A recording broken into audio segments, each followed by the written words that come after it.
Hello everyone, my name is Sildris and today we are back again for yet another video, and today, as you can see, I have created a tier list for the new game Project Star. Now, in today's video, I'm going to be giving you my personal opinion on what the stats or what the status is of the current stands in the game and how good are they, and whether or not you should be getting them or not. So let's go ahead and get into it, and I'll be discussing why you should get that stand or why you shouldn't. Okay, so the first stand we're going to be talking about is my personal favorite and what I personally think is the best stand in the game so far.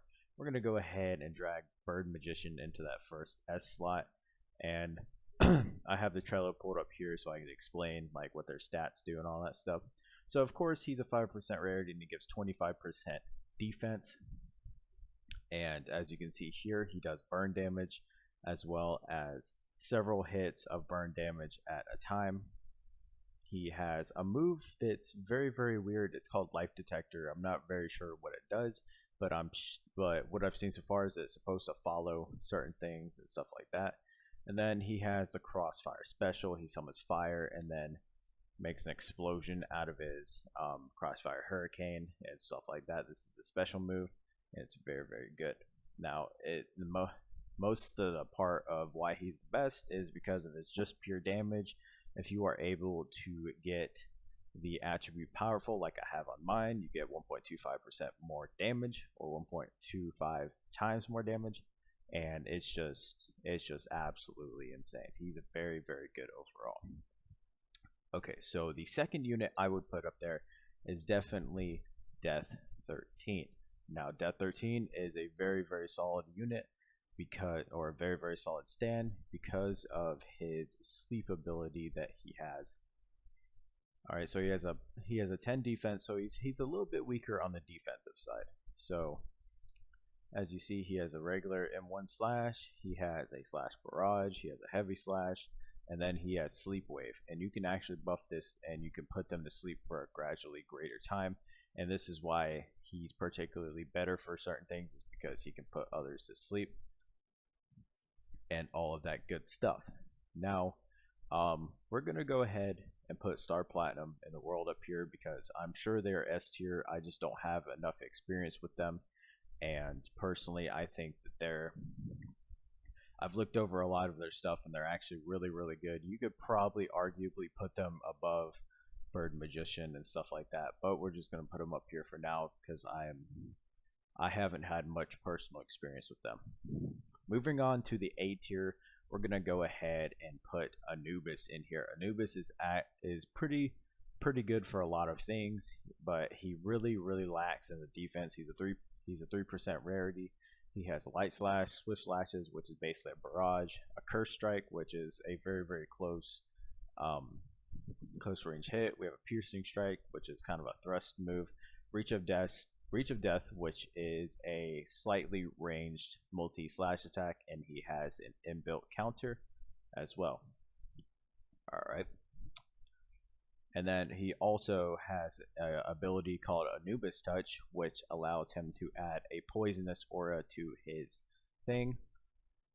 sword, and you can do poison damage over time, but it takes a lot of stat points, and Bird Magician is doing all of that elemental damage already without all of those extra stat points that you have to put into Anubis. And that's why Anubis is not in the S tier list, because you just have to be an insanely high level to use him. So the next one we are going to be getting into is Cream. Cream is a little bit complicated, but I'm going to go ahead and give him the A tier just because he has a very particular set of skills that all the other stands do not have.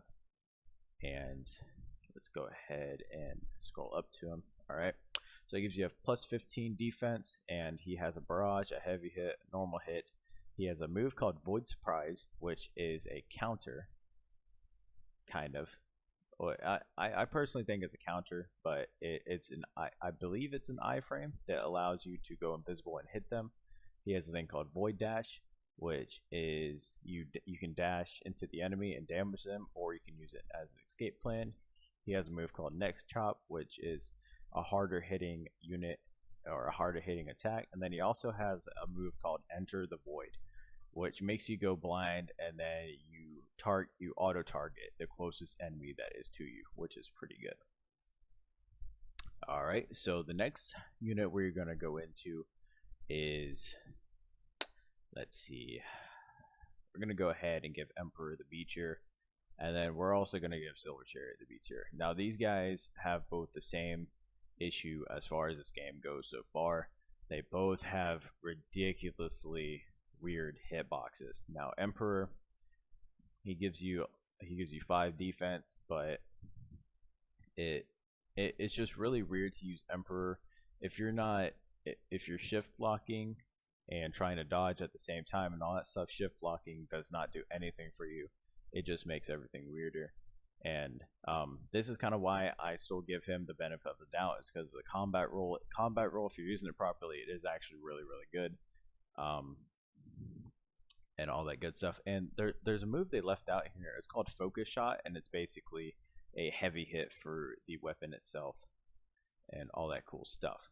So, and the kind of the same thing is wrong with Silver Chariot, is that his hitbox is like, you can see it in here, is his hits are like super wide. Like they'll reach all the way out past that unit if you're close to them. Like, so he has like a really, really weird attack. But overall, Silver Chariot does give you a super cool ability called Armor Swap, and then he also gives you another cool ability when his armor is off. It's called After Image Barrage. Overall, he does a lot of damage, but it's just that hitbox that really, really kind of bumps him down on the tier list. So next up we have is Hereford Green. Hereford Green is lacking in just a lot of things. He doesn't have any moves. He doesn't really give you a lot of defense. And all that stuff. I think the only thing that makes him somewhat usable is his Emerald Splash, is that you can just shoot out a bunch of emeralds from a distance and stuff like that. But they have an really ultra wide kind of spread, and he has this weird move called Emerald Barrier that it's kind of weird. I mean, you got to be pretty close for them to actually hit it, and then basically if anything comes near you, you get hit by it. And then he has a semi-ranged move called Coil Stab, which lets these little rock spears come out of the ground and kind of poke the enemy and stuff like that. Next thing we have is Judgment. Now Judgment is kind of the opposite of most of the stands here in the game so far. He definitely gives you a lot more defense, but of course you have to get these sturdy skills that are in the skill tree. It's kind of like every other stand. He has a lot of the other stuff, and then he has impenetrable defense, which gives you 30 more block than you're supposed to have. You can throw your enemy, and then Hail to You is kind of a troll thing. Not very useful. You can just summon a random item and kind of trick people into it. So if you're into PvP and stuff and you want troll, he's a really good troll. Next thing on this list we have is Hermit Purple. Hermit Purple really lacks. I mean, if I'm being realistic with you, Hermit Purple isn't really Hermit Purple. He gives you a little bit of a good defense boost just because of the Hamon active that you can give. You can fuse it with Hamon. You have mostly close range stuff, and then you have a Vine Yank, which lets you grip onto something and kind of pull yourself to it. You have Vine Pull, which pulls your character, or it pulls the enemy closer to you. You have a thing called Spirit Camera, which you break, and then I'm not really too sure what its ability does, but I know you throw a camera on the ground, it's supposed to do something to your enemy, but I'm not too sure about what that does. Next up on our list we have Horus. Horus is it's a very strange stand. I don't really know. I mean, he's got like really no defense. Some of his attacks hit pretty hard, but I mean, he just lacks on a lot of things. He can freeze your units with Ice Web if they're close enough, and then he has a move called Ice Age, which is like a full AoE kind of freeze deal. Goes off in all directions, but you still have to be at least level 30 30ish to probably max out his entire skill tree to have these actually good moves, which he's just not. He's not very viable for beginner players. And some of these other stands you can use as beginner and still get a lot more damage off with it. Next one we have is I call it Dog. I just call it Dog. His real name is a Fool, but I just call it Dog. He's 7.5% rarity. He gives you 5 defense. He's got some pretty decent moves. He's got Sand Spikes that launches your enemy into the air. He's got Iron Headbutt, which knocks your enemy back. He's got one called Sand Burrow, which lets you travel underground, which is actually pretty cool. And while you're traveling underground, you can actually hit people.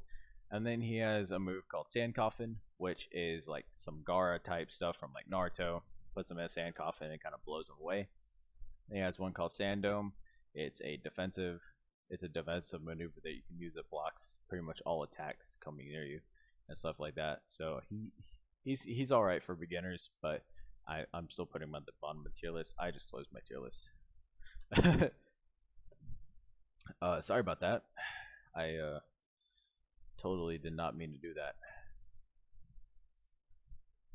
Alright, and then of course the last stand in the game that we have, it is the Tower of Grey, I believe. Yeah, Tower of Grey. He only has one move and it's called Pierce. All he does is stick his tongue out and attack them.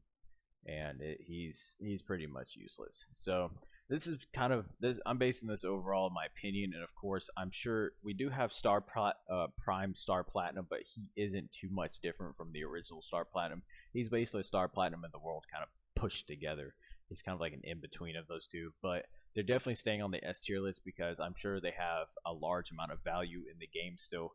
I just don't have a lot of experience because the Prime Star Platinum I have has weak. And then the other Star Platinum I had Unfortunate, so I haven't really gotten a good pool, and I haven't gotten the world yet.